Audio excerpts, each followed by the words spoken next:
children, the family. Did you have any idea that this would come at the hands of the son? I literally said, Rob and Michelle, who? She goes, Reiner. And I said, I literally, you know when you can't breathe? I literally said, and I said, was it a home invasion? And she said, we don't know, but it may have been Nick. Oh. And I'm telling you, I just felt the floor. I just felt my heart drop. And I just thought, what Tracy's going to go through. Rob Reiner is dead. Such an accomplished man. I don't even think of his politics when I think of Rob Reiner. You get there eventually. But I think of his immense talent as an American icon in the movie industry. Who that's of a certain age doesn't remember him as Meathead on Archie Bunker? He was young, Michael Stivic. He married Gloria. He drove Archie crazy with his liberal politics, which would wind up being kind of funny, too, just because it was true to life for Rob Reiner. After the shocking deaths of Rob Reiner and his wife Michelle Singer Reiner in December 2025, actor James Woods delivered one of the most unexpected and emotionally resonant reactions in Hollywood, largely because of how different his public politics are from Reiner's. Known for his role in Ghosts of Mississippi and his outspoken conservative views, Woods said he was absolutely devastated by the loss and made it clear that Reiner was far more than a filmmaker he once worked with. He was a friend who changed the direction of his life. How did you know Rob Reiner?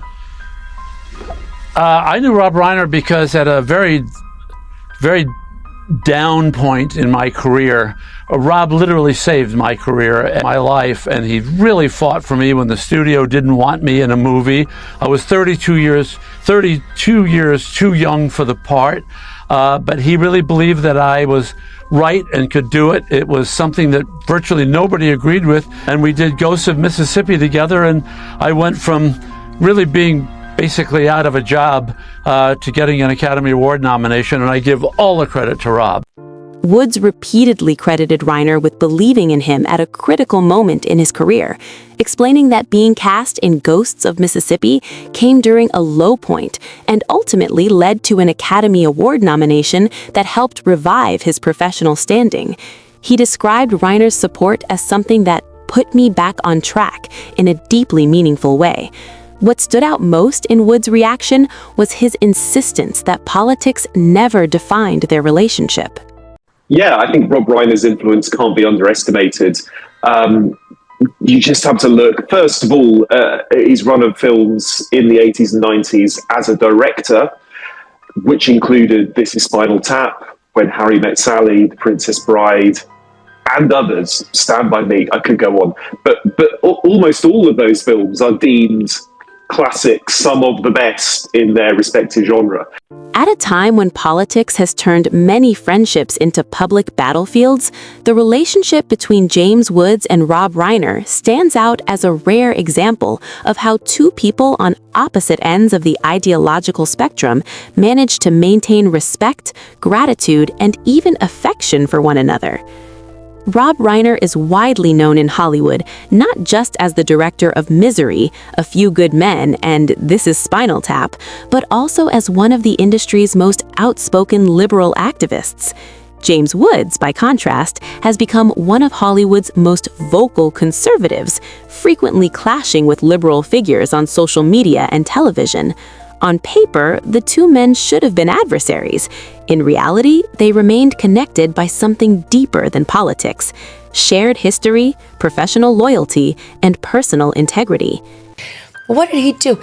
He directed some of the best films in American cinema, from Stand By Me, which, by the way, there's a report out today that when Stephen King, because it was based on a short story by Stephen King, when Stephen King saw Stand By Me, he was motionless. He was immobile in the screening room because he had never seen one of his films brought so powerfully and effectively to life as Stand By Me. Frankly, of the rest of Rob Reiner's life in that lane, arguing with people who disagreed with him, he was very passionate about politics.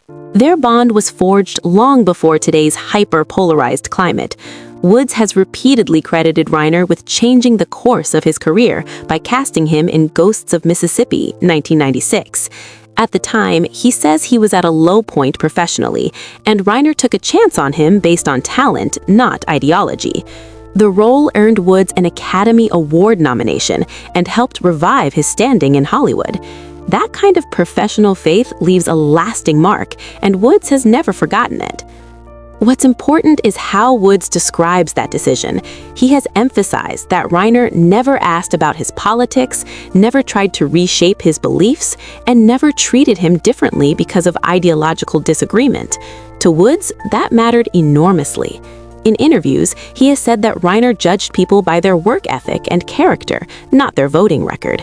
That, Woods argues, is how friendships should function. I'd be at a party at my friend's house, and people who didn't know that Rob and I knew each other, they'd see us laughing and, kidding each other, and they'd go, "How is it that you and Rob Reiner are friends?" And I said, "Well, what do you mean?" They said, "Well, you're so different in your politics and so on." I said, "Look, let me explain something about Rob Reiner so that you know. First of all, I judge people by how they treat me." And No, you talk to people, but if somebody says 2 + 2 is 4 and the other guy says no, it's not, how do you begin the discussion? Because Rob, that's a slippery slope. Over the years, as political discourse became sharper and more personal, Woods and Reiner ended up on opposite sides of public debates. But Woods has said that disagreement never turned into contempt. He has made the point that loving your country can look different depending on perspective, and that Reiner's activism came from genuine conviction, not malice. Even when Woods strongly disagreed with Reiner's positions, he refused to reduce him to a political caricature. That perspective explains why Woods publicly defended Reiner when online attacks crossed a line. But when people would say to me, "Well, what do you think of his politics?" I would say, "I think Rob Reiner is a great patriot." Do I agree with some of or many of his ideas on how that patriotism should be enacted to celebrate the America that we both love? No. But he doesn't agree with me either, but he also respects my patriotism. We had a different path to the same destination, which was a country we both loved. Policy, it's like they feel very disrespected. Like, I won't even talk to you. I won't even sit down and break bread with you. Really? They don't like that. Remember the deplorables comment Hillary made? They just think that they're looked down Well, on. that's a bad thing to be saying if you're running for president, to call some people who are voters deplorable. Even if you think that, you don't say that's bad politics. But Trump doesn't have that problem. He says whatever the hell he wants, and he doesn't worry about that. He's such an instinctive politician. Sean Penn, by the way, I could sit in a room with a lot of my liberal friends and say, "Look, I think you're wrong about this, this, and this." And they could say the same to me, and we would find a way to work it out. And that was one of the great things about him. He was a real thinker when you had a chance to talk to him. And a lot of people just don't think anymore. During moments when Reiner was criticized harshly on social media, often not for his films, but for his political views, Woods pushed back against what he saw as dehumanization. He criticized comments that mocked Reiner personally or dismissed his entire career because of ideology. To Woods, that kind of behavior represented everything wrong with modern discourse. Woods' defense wasn't about suddenly agreeing with Reiner's politics. It was about insisting on basic decency. He has said that political disagreement does not justify cruelty, and that reducing a person's entire life and work to a single set of opinions is intellectually lazy and morally wrong. In his view, Reiner deserved respect as a filmmaker, mentor, and human being, regardless of where he stood politically. Yes, he was a successful movie director, but also he had worked in so many other areas of the entertainment industry, had a production company called Castle Rock that made loads of movies, continues to make lots of movies. So I think that's part of the reason why we're getting all these wonderful tributes. What made Woods' stance resonate was that it went against expectation. Many assumed he would remain silent or even join criticism. Instead, he chose loyalty and gratitude. He reminded audiences that without Reiner, his own career might have taken a very different path. That honesty gave his defense weight. It wasn't performative, it was personal. Did you have any idea that this would come at the hands of the son? No, I did not. No, that was not. I didn't know the children very well, except Tracy, because I'd also done a movie with Penny, so Tracy was around a lot. And is it hard to reveal that stuff for you? That would seem to be hard for me.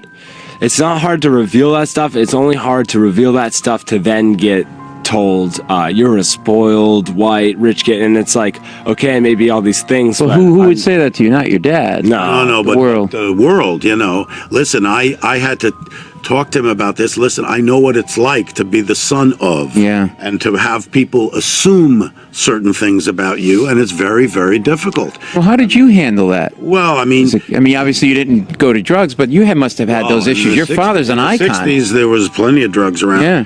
But you just have to know what you do, and that you have to block out all that.